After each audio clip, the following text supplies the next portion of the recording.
we have been very actively trying to move Oman's market, toward the EM category. To do so, we have put a plan, a strategic plan, that has been cascaded from Oman Vision 2040. And what we have seen that Oman Vision 2040 has three main pillars that will bring value to MSX. The first one is, the diversification of the economy, and that will move the government to go out from the legacy of oil dependency toward more sustainable, diversified economy. So getting out of such investments will mean divestment. Divestment, we want to be the first route for that. Second thing is, bringing FDI to the country, and we understand that the money is covered in terms of investments, and they want a resilient, well-structured place to join, and it's usually capital markets. The third thing is the partnership with the private sector. Again, that's through partnership, and it has to be through capital market as a well-structured place with governance and everything. So with those three main pillars, we understand that the first route will be divestment through MSX. We started a strategy of ticking the boxes of all the required market infrastructure to make our market accessible, attractive. We understand we have a very good listed companies in terms of dividend yield, performance, in terms of stability, and we want to put those companies on the radar. So last year was a very active in terms of liquidity boosters and market cap appreciation. So we had two listings. One of them was the largest IPO ever in Oman, brought to the market $8 billion, and it is the largest company listed currently. And it's a very unique business in terms of their business model in the oil and field. It's their exploration and production of oil. And good participation from international investors. Yes, indeed. Along with that, it offers currently with the market price almost 10% dividend yield. That itself brought to the table an increase in the market cap of almost 11%, from almost $63 billion to $71 billion, almost close to 72. It brought activity in the market by almost 11%. The engagement in terms of new practices related to investor relations, related to dividend yield policies. They have a clear policy that they will distribute semi-annually dividends. So all of those has been a good. It's good to mention that I believe that investment doesn't have passports.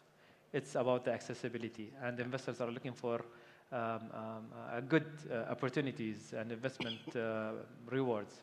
So they can move cross-border easily, and the best thing to do is to collaborate and make it the liquidity flow goes through the markets.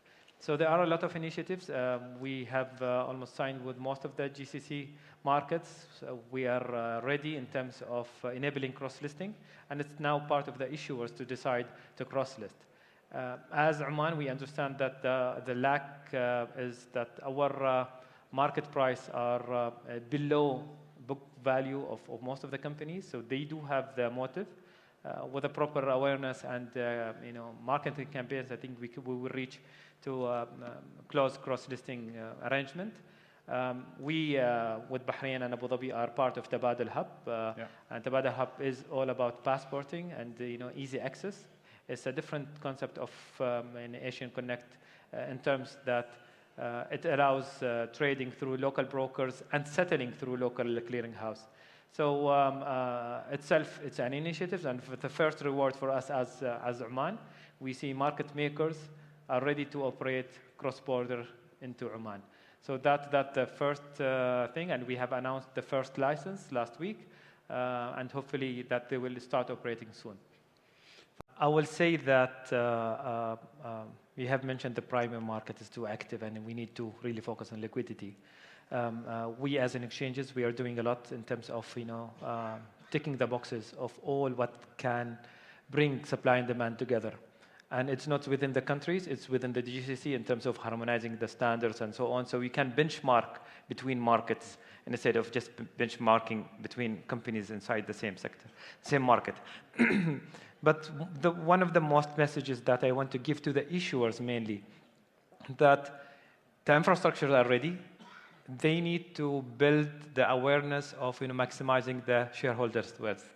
And that comes when you have proper communication with the investors. I will quote one of the good messages that I got from my chairman, that we need to teach companies or issuers not to become a public company, is to be a public company and sustain. And that will create liquidity when we have the information, the communication with investors, the momentum that they can see the stories of the companies and how it grows, and that will bring liquidity. That's a nice quote, by the way. Thank you, Haytham. In terms of new practices related to investor relations, related to dividend yield policies, they have a clear policy that they will distribute semi-annually dividends. So all of those has been a good booster to our market cap. So talking about MSCI, so we require to have 3 companies, meeting some, those. So we have brought now OQEP, and now OQEP has met one of those. It's one of the companies that meets the requirements. Along with that, we were focusing on liquidity boosters within 2024. So we pushed the companies, the issuers, to appoint liquidity providers. And we have the top 10 companies having liquidity providers. The government, it's a challenge that become an opportunity. Consolidation of pension funds, that create concentration of ownership. So we were very reactive, went to the government, discussed about these challenges. And our mandate is to upgrade the markets. So they agreed with us that on the top 10 companies, they won't own more than 5%, and the remaining will be divided into discretionary portfolios, security lending and borrowing, liquidity funds. And the first liquidity funds has started during 2024, and 2 more funds to come. As well, we are working in market maker fund that will be dedicated for the market upgrade. So we're talking about 4 funds just to enhance liquidity. We launched the security lending and borrowing, short selling regulations, and IR best practices, guidelines.